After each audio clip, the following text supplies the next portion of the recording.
Pakistani establishment سے۔ آپ یہ سمجھتے ہیں کہ نواز شریف جو کہ 3 مرتبہ اس سے پہلے اقتدار میں فوجی جرنیلوں کے ساتھ ڈیل کر کے اقتدار کے اندر آئے، اس کے بعد پھر ان کی لڑائیاں ہوئیں، اور اس کے بعد ہر جو آرمی چیف ان کے ساتھ سرو کر رہا تھا اس سے ان کی لڑائی، اور اگلے آرمی چیف سے ڈیل حاصل کر کے ایک مرتبہ پھر وہ اقتدار تک پہنچے۔ یہی ان کی پوری تاریخ ہے۔ اب بھی اس مرتبہ بھی اسی قسم کی جو صورتحال ہے وہ نظر آ رہی ہے۔ ہم آپ کے سامنے بے نیام تلواریں کے صفحہ 261 سے ایک اقتباس آپ کے سامنے رکھنے جا رہے ہیں۔ جب نواز شریف کو سابق آرمی چیف کے حوالے سے فیصلہ کرنا تھا، 90 کی یہ دہائی تھی، اور جناب دوسرا ان کا جو ہے وہ دور حکومت تھا، اور اس پہلا ان کا 1990 والا دور حکومت تھا، اور ان کے سامنے جناب 3 نام تھے، سینئر نام، جن میں جنرل شریف شمیم عالم تھے، اس کے ساتھ ساتھ جنرل آصف نواز تھے، اور پھر جناب اس کے ساتھ ساتھ جو ہے وہ جنرل حمید گل تھے۔ یہ 3 نام تھے ان کے سامنے، اور انہوں نے پھر فیصلہ کیا جو ہے وہ جنرل آصف نواز کے حق میں، اور اس کے بعد پھر انہوں نے وہ کوشش کر دی کہ کس طرح سے اپنے مخالف سیاستدانوں کو دبانا ہے، بے نظیر پیپلز پارٹی سمیت دوسروں کو۔ اور پھر اسی ماحول کے دوران، اس قسم کی حرکتوں کے دوران، جب ان کے پاکستانی اسٹیبلشمنٹ کے ساتھ تعلقات کشیدہ ہوئے تو کیا ہوا؟ اقتباس آپ کے سامنے رکھ رہا ہوں، یہ میں نے انڈر لائن کیا ہے، اور یہ آصف نواز صاحب کے بھائی شجاع نواز نے تحریر کیا ہے۔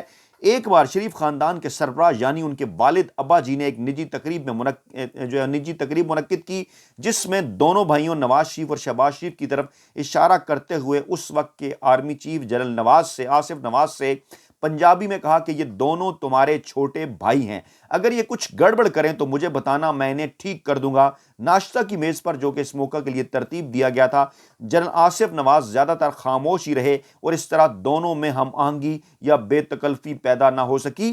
شریف نے اس کے بعد دوسرے جرنیلوں کو خوش کرنا شروع کر دیا۔ پتہ چلا کہ لاہور کے کور کمانڈر کے بھائی کو نواز شریف نے ایک صنعتی فیکٹری لگانے کا اجازت نامہ دے دیا۔ اس کی وجہ سے جو ہے وہ ان کو کور کمانڈر صاحب کو ان کی وجہ سے خاصی جھاڑ بھی پڑی۔ کور کمانڈر صاحب کو یہ جھاڑ definitely army chief general Asif Nawaz ہی سے پڑھنا تھی۔ یہ کتاب ہے آرمی چیف کے بھائی کے لکھی ہوئی، اپنے پاس سے ہم بات نہیں کر رہے ہیں، اس کا ترجمہ بھی ہوا ہے بے نیام تلواریں کے نام سے، جناب اردو ایڈیشن اس وقت ہمارے ہاتھ کے اندر۔ جناب نواز شریف کی تاریخ کا، نواز شریف کی ہسٹری کا آپ کو پتا، فوجی جرنیلوں کی گود میں بیٹھ کر اقتدار تک پہنچے۔ جنرل قیوم ہوں، جنرل ضیاء ہوں، جنرل حمید گل ہوں، کس طرح سے رشوتیں، سفارشیں، تحفے، طوائف دے کے ان کے قریب پہنچے، یہ پوری ایک تاریخ ہے، اور ہمیشہ سے یہ یہی طریقہ کار اختیار کرتے ہیں۔ اور کیا ایسا کام کرنا چاہ رہے تھے نواز شریف کے جس کے لیے انہوں نے کور کمانڈر کے بھائی کو صنعتی فیکٹری لگانے کا اجازت نامہ دے دیا؟ آگے چل کر مزید ہوش ربا تفصیلات بھی ہیں۔ پھر یہ اطلاعات بھی ملی کہ وزیراعظم نواز شریف نے کئی جرنیلوں کو BMW گاڑیاں تحفے میں پیش کیں۔ یہ 90 کی دہائی کی بات ہو رہی ہے۔ BMW گاڑی، مہنگی ترین گاڑی تحفے میں پیش کی۔ اور ایک بار شہباز شریف آرمی چیف جنرل آصف نواز کے پاس آئے اور انہیں BMW گاڑی کی چابیاں پیش کرتے وقت کہنے لگے کہ یہ ابا جی نے آپ کو تحفہ بھیجا ہے۔ جنرل آصف نواز نے شکریہ کے ساتھ تحفہ قبول کرنے سے انکار کر دیا۔ کیوں دینا چاہ رہے تھے آرمی چیف کو یہ رشوت؟ کیوں دینا چاہ رہے تھے آرمی چیف کو یہ تحفہ نواز شریف؟ اور آج کے بڑے اینکر، ویلے کالم نگار اور ملازم صحافی جو کہ عمران خان پر الزامات لگایا کرتے ہیں، ان تمام چیزوں کے اوپر کیا ان کی آنکھیں بند ہیں؟ کیا ان کی زبانیں گنگ ہیں؟ کیوں وہ یہ بات پاکستانی عوام اور آپ کے سامنے نہیں رکھتے؟ نہ رکھیں، انشاءاللہ تعالی ہم جیسے مزدور صحافی ثبوتوں کے ساتھ تمام ترجے تاریخی دستاویزات آپ کے سامنے رکھنے لگیں گے، رکھتے رہیں گے۔ بات یہیں پر ختم نہیں ہوئی کہ آصف نواز نے شہباز شریف کو شکریہ کے ساتھ انکار کر دیا، بلکہ ایک بار وزیراعظم نواز شریف نے خود ایک BMW گاڑی کی چابی جنرل نواز کو پیش کی، جو آصف نواز نے یہ کہتے ہوئے واپس کر دی کہ شکریہ سر، میں بہت خوش ہوں جو میرے پاس ہے۔ اس کے بعد نواز شریف کہنے لگے کہ آصف نواز بہت ضدی انسان ہے، اور یہ بھی کہا کہ یہ حکومت پر الزام لگاتے ہیں کہ یہ غلط کاری کا شکار ہے۔ اور جنرل آصف نواز نے مجھے بتایا کہ شریف کابینہ کے کئی وزراء اور دیگر لوگ نواز شریف سے غیر مطمئن تھے اور ان سے چھٹکارا پانا چاہتے تھے۔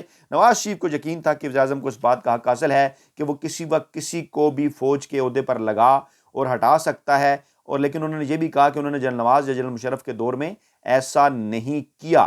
اچھا، اور ایک مزید اطلاع کے مطابق ایک بار نواز اور ان کے حواریوں کو مجلس میں جس میں ISI کے بریگیڈیئر امتیاز بھی شامل تھے۔ نواز شریف نے آرمی کے سربراہ کے ضدی یا مغرور ہونے پر اعتراض کیا، جس کے جواب میں ISI کے بریگیڈیئر امتیاز نے کہا کہ ہم انہیں گل حسن بنا دیں گے، یعنی زیڈو بھٹو کے دور میں جیسے گل حسن کو ہٹا دیا گیا تھا۔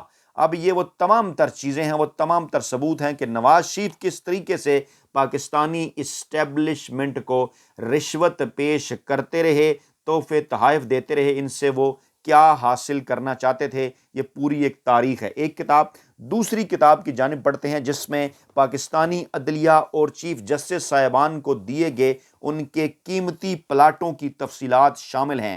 میاں نواز شریف نے، یہ کتاب ہے بدعنوانی کی حکمرانی، مجاہد حسین صاحب نے لکھی۔ میاں نواز شریف نے جس ماحول میں سیاسی پرورش پائی، یہ مکمل طور پر بدعنوانی اور بد انتظامی کا ماحول تھا۔ اس لیے نواز شریف کے ذہن میں یہ تصور مضبوط ہو گیا کہ ہر شخص خواہ کتنا ہی طاقتور کیوں نہ ہو، بالآخر اس کی کوئی نہ کوئی قیمت ضروری ہے۔ انہوں نے جیسے ضیاء الحق کے مہیا کردہ پیسے سے انہوں نے ارکان اسمبلی کی وفاداریاں خریدیں، اسی طرح انہوں نے بڑی منصوبہ بندی کے ساتھ بیوروکریسی، فوج اور حتیٰ کہ عدلیہ میں بھی اپنے فائدے کے لیے لوگ تلاش کر لیے۔ ذرا حوصلے جوان رکھیں، آگے میڈیا کا ذکر بھی آ رہا ہے۔ جناب نواز شریف اچھے عہدوں پر تقرری، تبادلے اور بھرتی سے لے کر نقد رقوم، طوائف، پلاٹیں، سارے کام کیا کرتے تھے۔ اس کی خوفناک مثال قابل احترام عدلیہ کے بعض ارکان کو میاں نواز شریف کی طرف سے قیمتی پلاٹوں کی الاٹمنٹ تھی۔ نواز شریف نے سپریم کورٹ کے چیف جسٹس نسیم حسن شاہ کو کراچی کے علاقے گلستان جوہر میں 600 گز کا پلاٹ الاٹ کیا۔ نسیم حسن شاہ نے فوری طور پر اس پلاٹ کو فروخت کر دیا، لیکن یہ تحفہ پوشیدہ نہ رہ سکا اور ذرائع ابلاغ کے سامنے نسیم حسن شاہ لاجواب ہو گئے۔ اور جب میاں نواز شریف کی حکومت سپریم کورٹ کی طرف سے بحال کی گئی تو بڑی آسانی کے ساتھ اپوزیشن لیڈر بے نظیر بھٹو نے عدلیہ کے اس فیصلے کو چمک کا صلہ قرار دیا۔ نسیم حسن شاہ نے اس کے بعد ان کے حق میں کیا کچھ کیا، بے نظیر کے خلاف کیا کچھ کیا، یہ پوری تفصیلات ہیں۔ اور اس کی یہ دیکھیے کہ کس طرح سے چیف جسٹس کو انہوں نے اس وقت کے پلاٹ دیا، اور پھر پلاٹوں کی تقسیم لاہور ہائی کورٹ کے جج صاحبان کو پہلا ہدف بنایا۔ 10 ججز کو انہوں نے پلاٹ دیے، جن میں جسٹس محبوب احمد، جسٹس خضر حیات، جسٹس اعجاز ناصر، جسٹس چودھری فضل کریم، جسٹس راجہ افراسیاب خان، جسٹس راشد عزیز، جسٹس خالد پال خواجہ، جسٹس امیر ملک، جسٹس احسان اللہ چودھری اور جسٹس محمد اسلم۔ اور اس کے بعد پھر باقاعدہ طور پر LDA پلاٹوں کی لوٹ سیل لگا دی۔ تیسری کتاب میڈیا کے حوالے سے ہوش ربا انکشافات، 14 وڈے اینکر ویلے، کالم نگار اور ملازم صحافی، تمام کے تمام لوگوں کا تعلق جنگ گروپ کے ساتھ، خود سے میں نہیں کہہ رہا، رنگیلا وزیر اعظم امجد حسین صاحب کی کتاب، باب ہے اس کا نواز شریف کی صحافیوں پر نوازشات۔ یہ پہلے 1986 سے لے کر ذکر ہے، لیکن پہلے 97 کا، کہ 97 کی حکومت میں حکومت کی طرف سے صحافیوں کو لاکھوں روپے بطور امداد انہوں نے دیے۔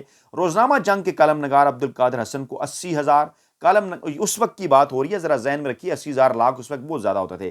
کالم نگار زائدہ حسن کو چیک کا نمبر بھی دیا ہوا ہے 50,000۔ اور پھر اسی اخبار کے مشہور تجزیہ نگار صالح ظافر، جانتے ہیں نا، آج کل ان کے حق میں بڑا ماحول بنا رہے ہیں، صالح ظافر کو بھی چیک کا نمبر بھی ہے 20,000۔ آگے چل کر دیکھتے جائیے ذرا، روزنامہ جنگ لاہور کے فوٹوگرافر ایس اے رضا کو 1 لاکھ، روزنامہ جنگ کے یونس مرزا کو 50,000، روزنامہ جنگ کے کالم نگار اسد اللہ غالب کو 1.5 لاکھ۔ اور آگے پھر تمام کے تمام جو نام آپ کے سامنے رکھنے جا رہا ہوں وہ بھی روزنامہ جنگ کے ہیں۔ معاملہ 86-87 سے شروع ہو رہا ہے۔ 1987 کے اندر جناب اطہر مسعود روزنامہ جنگ لاہور، جناب ان کو دیے انہوں نے 2,23,000 روپے، اس وقت کی بات ہو رہی ہے، یہ 1987 کی۔ AR گیلانی صحافی جنگ 87 کے اندر 15,000، اور افتخار احمد سٹاف رپورٹر جنگ 1,50,000 1987۔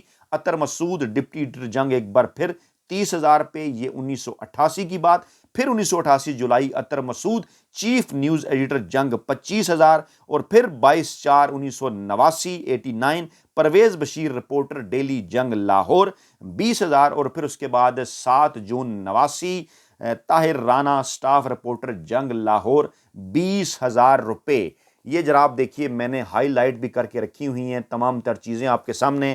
اب ذرا دیکھیے پاکستان کے اندر کون سے 3 ادارے جن کے متعلق پاکستانی عوام کہتے ہیں کہ وہاں پر نواز شریف کی ہمیشہ سے سرمایہ کاری موجود ہے۔ پاکستانی اسٹیبلشمنٹ کا ذکر ہو، پاکستانی عدلیہ کا ذکر ہو، پاکستانی میڈیا کا ذکر ہو، ہمیشہ سے 90 کی دہائی ہو، نواز شریف کی 90 کی حکومت ہو، 97 کی حکومت ہو، 2013 کی حکومت ہو، انہی کی مرہون منت تھی، انہی کے ذریعے نواز شریف کو لایا گیا۔ اور آج ایک بار پھر انہی تینوں اداروں کا استعمال کر کے وہی کام کیا جا رہا ہے۔ ہم کسی کے اوپر اس وقت کسی ادارے کے اوپر الزام نہیں لگاتے، چاہے وہ میڈیا ہے، چاہے اسٹیبلشمنٹ ہے، چاہے عدلیہ ہے، آج کی ان پر کسی پر ہم الزام نہیں لگاتے، لیکن یہ ایک بہت بڑا سوال ہے کہ ماضی میں تاریخ موجود ہے کہ انہی تینوں پاکستان کے اہم ترین اداروں عدلیہ، میڈیا اور اسٹیبلشمنٹ کو کس طرح سے نہ صرف نواز شریف نے کرپٹ کرنے کی کوشش کی بلکہ کئی مواقع کے اوپر انہیں رشوت بھی پیش کی۔ ایسے ماحول کے اندر